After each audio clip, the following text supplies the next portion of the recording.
Hey guys, what is going on? My name is NoJ456, and today I have the entire Exo Zombies tutorial for the second map, Infection, which is in Burger Town. This is the Burger Town Easter egg, the Bubby Easter egg, and you guys are going to see it start to finish. I actually just completed this thing, first in the world for the first map, first in the world for the second map, to complete the ending and record it and get it up on YouTube first before anyone else. Super happy that I managed to solve the entire Easter egg, and yeah, without further ado, let's go ahead and jump into this video. And if you guys would like to smash the like ratings on this video, I want to see how high we can get. I want to see if we can get to, I don't know, 10 likes. I don't know, something crazy like that. Anyway, let's go ahead and get started. Make sure you guys are subscribed, and let's go. So step number one is to make your way down into the sewers, and scattered all around the sewers are these locations right here. You can see they are very distinct, and each and every one looks exactly the same. However, exactly one of them will have a valve on it, much like so. You turn the valve by holding X on it, and this will spawn another valve. There's a total of 4, so basically you just bunny hop them. You turn the first one, the second one spawns, you turn the second one, the third one spawns, you turn the third one, the fourth one spawns, and they can be anywhere inside of the sewers, basically anywhere where the big gates are that cost 2,000. That is the beginning and end of the sewers. Make sure you guys check all in there. There's a couple different hiding spots, and eventually you will be able to find all of them. You can do this on 1 or 4 players. It does not matter. This tutorial will just work for 1 or 4 players. It does not make a difference at all in the Easter egg, but that is the first step, is to turn all of those valves. And what this will actually do is open up a wall behind the waterfall. This waterfall is usually blocked. You usually can't make your way through, but once you can get down there, you are ready to move on to the second step. So step number 2 requires you to place something onto the altar. I'm just going to show you the location of the waterfall down here. This is what it looks like after you open it. You can make your way down the hallway. You can look around. It is a very cool area. It is only used for a couple parts of this Easter egg, but this is the entire area. You can jump down here. You can look around, and underneath the grate at the very bottom, you can see a pool of blood, and that's going to come into a factor very soon in step 3 of the Easter egg. However, we do need something to place onto the altar first before we begin this step. So getting on to the next step, we are going to be acquiring the frying pan. Now, the frying pan is actually a golden frying pan, and I actually found this live on stream, which you're going to see my reaction right here in the corner.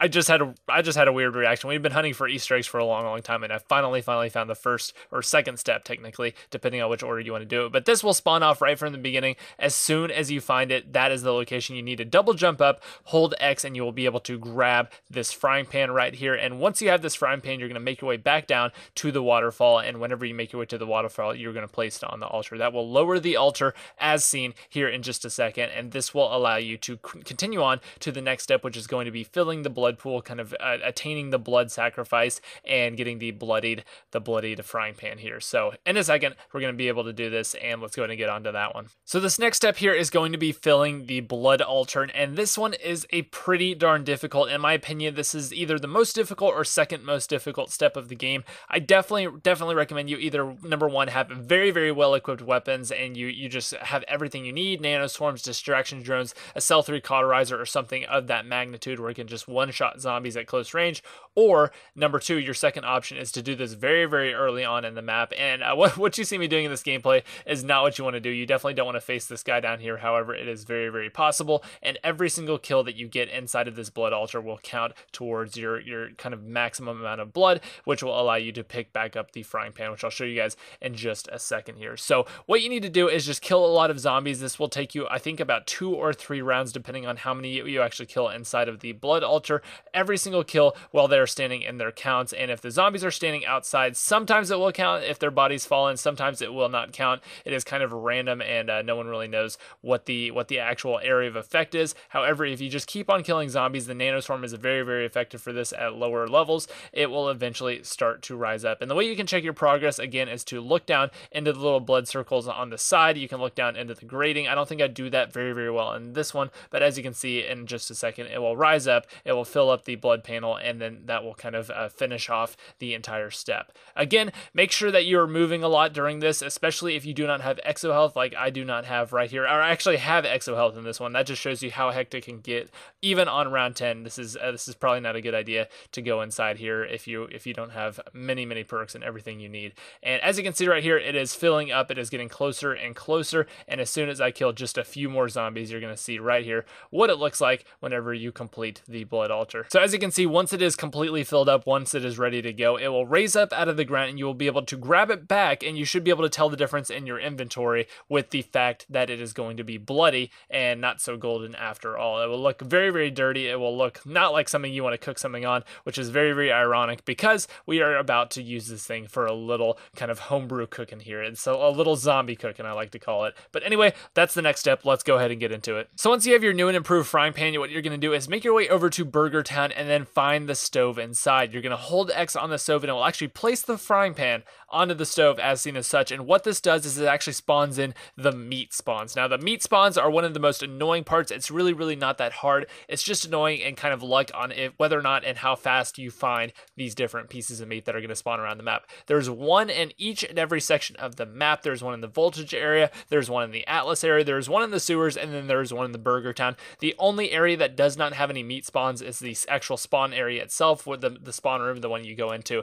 That one will not have any meat, but in each of those areas, it will all spawn at the same time. There is a piece of red glowing meat somewhere in there. It is very, very difficult to find some of them. You just have to kind of explore around, find them. Sometimes they're hiding in just trash cans. Sometimes they're hiding on the floor. Sometimes they're out in plain sight. Sometimes they're up high on top of some stuff. It's honestly just a waiting game, looking around. And if you think they could possibly put a piece of meat there, it probably is. And I'm just showing you guys the spawn locations that I got for each of my pieces of meat. So possibly go check these, and this will kind of give you an idea of where to look for each and every one of those.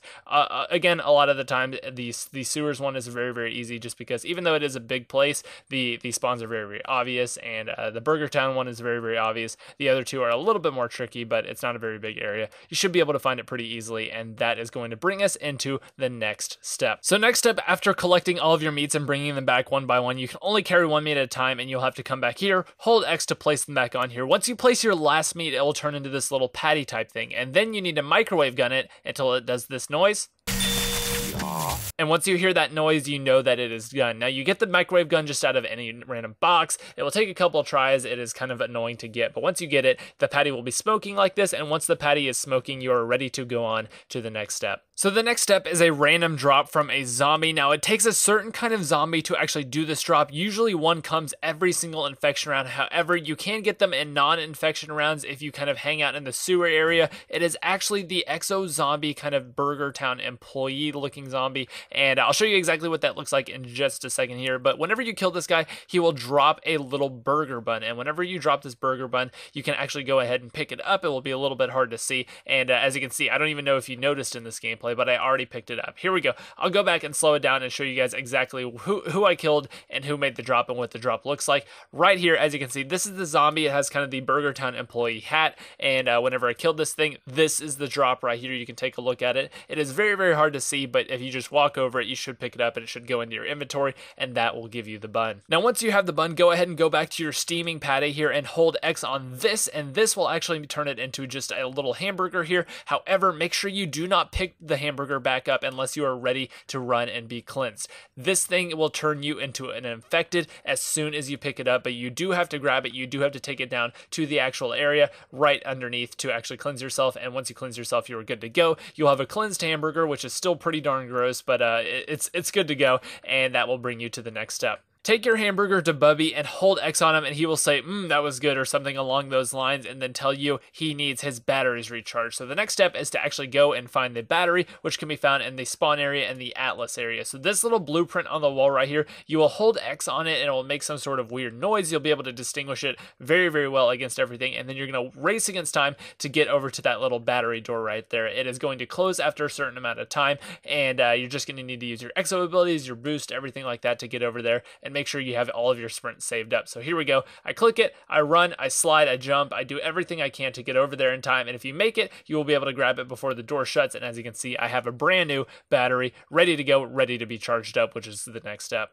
Now that you have your battery, take it over to the opposite side in the voltage yard, and what you need to do is hold X right there, and it will start charging the battery. Now, this does a few different things. Obviously, it is on a timer. You just need to have it in there for a certain amount of time. It's not about kills or anything like that. However, you do have to protect it from the zombies that are going to be attacking it. I'm going to show you just here what it looks like whenever this thing gets destroyed by the zombies. It's not actually destroyed. It's really not that big of a deal, but you do have to run over, hold X, and that will actually allow you to repair it. It will throw it back into the socket and keep it up on on the charging mechanism. And as you can see right here, once it is completed, it will kind of light up like that, and then it will tell you it's ready to go. And as you can see, you pick up a red battery. Now, what you do with this red body is very, very simple. You need to make your way all the way back over through the map to Bubby, and then hold X on him, and he will give you a key. This is just where the Easter egg gets so much fun. It's really, really toward the end, but it is absolutely awesome. Let's go ahead and get started. So make your way up the ladder, and you are actually able to hold X and enter this kind of Burger Town missile silo area, which you cannot do anything with yet. This is the next step, and if you go up to the middle console, you need to hold X and have it make it say access denied. And whenever it says access denied, that means you're good to go. You can go ahead and leave and get on to the next step, which is going to be getting a hand from the alligators. Now, you're going to use this to actually activate a keypad, and I'm going to show you exactly how to get this from the alligators. If this is not working for you, go up to the Burger Town and flush the toilet a few times, and it will actually start working. But as you can see right there, I actually picked up the hand. Let me play this again in slow motion for you guys.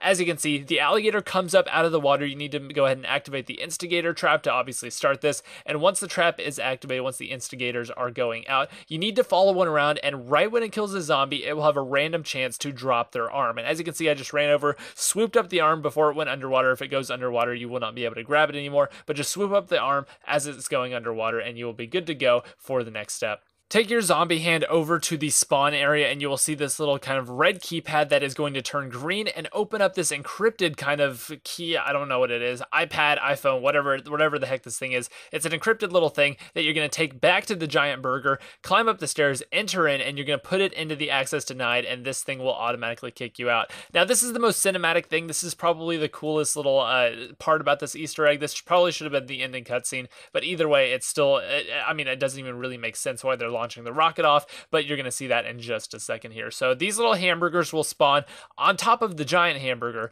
and what those are going to do is launch out these little tiny things, little hamburger bombs that you can actually use and throw at zombies, and I actually managed to get a kill with one right here. So here you can see this is the hamburger bomb. I flew up in the air, threw it down, just completely blew them up. There's a small 5-second countdown, and then the rocket will lift off, go into the air, and start going up. You can watch it. There's really no significance to this, but that is the step, and the next thing you need to do is go ahead and re-enter this after the whole shebangs, whatever is going on. Whatever is over, you're going to go ahead and go up and then grab the card back out of the middle console, which is going to give you a green card. Now, once you have this green card, you are done with this Easter egg. Obviously, I had to escape the infection, but I came back, and then you're going to go ahead and put the green card into Bubby. He is going to explode. He's going to give you 3 random drops, and he is going to give you the achievement.